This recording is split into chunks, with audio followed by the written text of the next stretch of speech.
আমিন।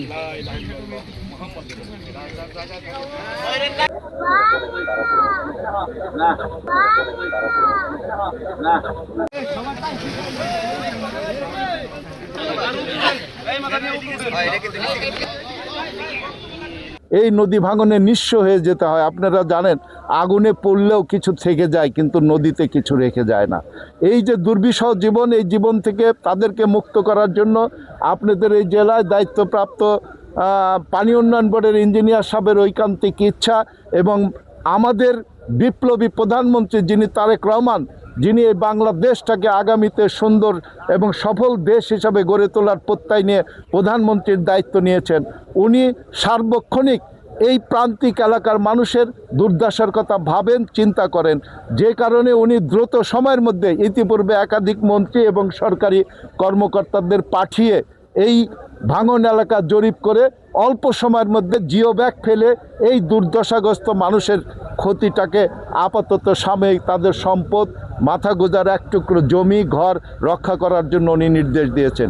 সেই নির্দেশনার পরিপ্রেক্ষিতে আজকে এই জেলায় দায়িত্বপ্রাপ্ত পানি উন্নয়ন বোর্ডের ইঞ্জিনিয়ার সাহেব এবং জরুরি ভিত্তিতে নিয়োগকৃত ব্যক্তিদের মাধ্যমে আজকে আমরা জিও ব্যাগ ফেলে এই এলাকার ভাঙন রোধ করার জন্য মহান আল্লাহর ইচ্ছায় চেষ্টা করে যাচ্ছি, চেষ্টা করে যাব। পাশাপাশি আপনারা জেনে খুশি হবেন, এই ভাঙন এলাকায় কবলিত মানুষের যাতে আর কখনোই এই ভাঙনের কবলে পড়তে না হয়, তার জন্য আমাদের বিপ্লবী প্রধানমন্ত্রী তারেক রহমান স্থায়ী বাঁধ দিয়ে ঘিওর, দৌলতপুর, শিবালা এবং হরিরামপুরের ভাঙন এলাকার মানুষকে রক্ষা করার জন্য উনি একটি পরিকল্পনা নিয়েছেন। সেই পরিকল্পনা ইতিমধ্যে মন্ত্রী পরিষদের মিটিংয়ে রয়েছেন। আশা করি আগামী একনেকের মিটিংয়ে সেই পরিকল্পনা বাস্তবায়নের জন্য সিদ্ধান্ত চূড়ান্ত হবে। বর্তমান সরকারের যে নির্বাচনী ইশতেহারের একটি অংশ আছে যে নদী ভাঙন প্রতিরোধ করা, তার ধারাবাহিকতায় বর্তমান সরকার একজন গণপ্রজাতন্ত্রী বাংলাদেশ সরকারের মাননীয় প্রতিমন্ত্রী পানি সম্পদ মন্ত্রণালয় মহোদয় সম্প্রতি আমাদের এখানে পরিদর্শন করেছেন।